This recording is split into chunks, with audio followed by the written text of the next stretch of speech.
Welcome back to the Tempo Storm deck introduction series for the Witchwood meta, this time featuring Aggro Mage.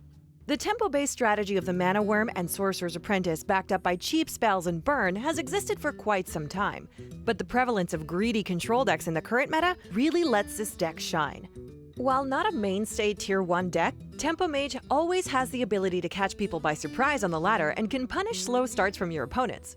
Players like APX Void hit top 10 Legend on 2 servers with a slightly different version at the end of the April season, and Kranich used a combination of Aggro Mage and Taunt Druid to reach top 11 Legend on NA toward the end of last season.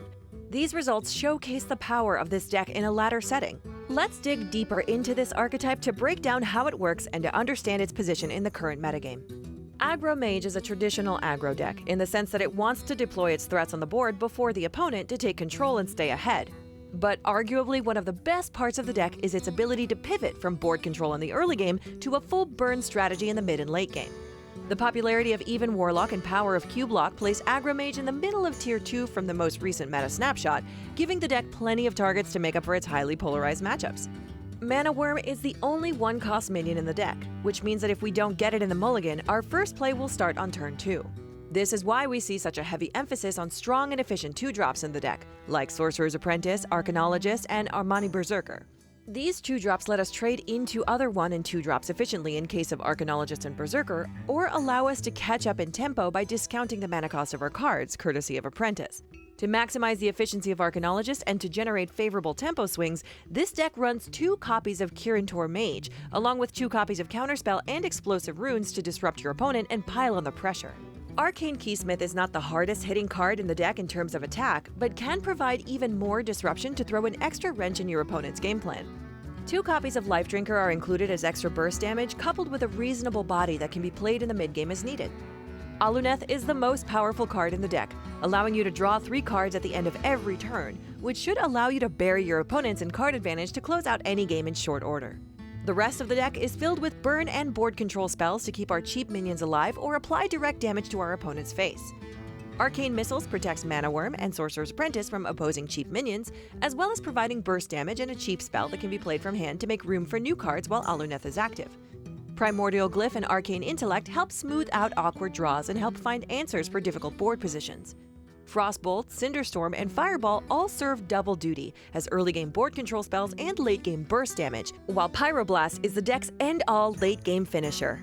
Aggro Mage has one of the most explosive and scariest 1-drops in the game in Mana Worm. This card is almost single-handedly the reason why tempo-based mage strategies have existed for most of Hearthstone's history. So, needless to say, if it's in your mulligan, keep it. The deck can switch roles from a tempo deck to a pure burn deck in a heartbeat, so learning when to recognize the time to start throwing burn spells at the face as opposed to clearing minions is essential to finding success. As a general rule of thumb, if Aluneth is equipped, feel free to start firing the burn spells at your opponent, but be careful that you don't carelessly let your opponent build up a board big enough to finish you off first. Against other aggressive decks, you want to look for your efficient board control spells and early minions. Your highest priority cards here are Mana Worm, Arcane Missiles, Sorcerer's Apprentice, Arcanologist, and Amani Berserker. Kirintor Mage can be kept if we either have a secret or an Arcanologist to pair with it. The mulligans against mid-range and control decks are the same as aggro matchups, with the exception that we definitely want to see Aluneth in our opening hand. We would rather stay away from Arcane Missiles here, as missiles can be a fairly low-impact card. Counterspell can be a tricky secret to play with if your opponent is going second, so just be wary that if your opponent hasn't played the coin, they can trigger your secret with it for free. Against Cube Warlock, be aware that Explosive Runes can trigger their Possessed Lackey on their 6-mana turn and proc Carnivorous Cube's Death Rattle for them. If you find yourself running into more odd paladins, feel free to cut the Pyroblast for an extra copy of Amani Berserker.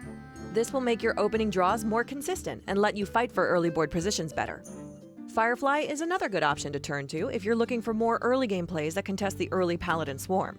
In a meta where Baku Rogue is prevalent, Mirror Image is a great card for blocking a weapon and protecting your important minions. A Mana Worm or Sorcerer's Apprentice protected by a Mirror Image against a weapon class can easily snowball out of control and win games by themselves in these matchups. If you find yourself needing more disruption, you can cut the Berserker for an extra copy of Arcane Keysmith that can give you extra copies of Explosive Runes or Counterspell along with any other clutch secret. Aggro Mage has proven itself time and time again as a mainstay of the Hearthstone competitive scene, and both the Witchwood meta and the recent balance patch has not changed that.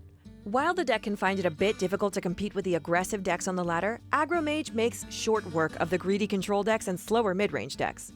With the proper tech and know-how, this deck can be an effective addition to your ladder climbing arsenal this June season. Thank you for tuning in to this edition of our Witchwood deck introduction series. If you have any specific deck you'd like us to cover in the future, please feel free to suggest it to us in the comments section. Be sure to like this video if you found this useful, and don't forget to subscribe to make sure you don't miss out on the latest Tempo Storm news and Hearthstone content. Thank you for watching, and we'll see you next time.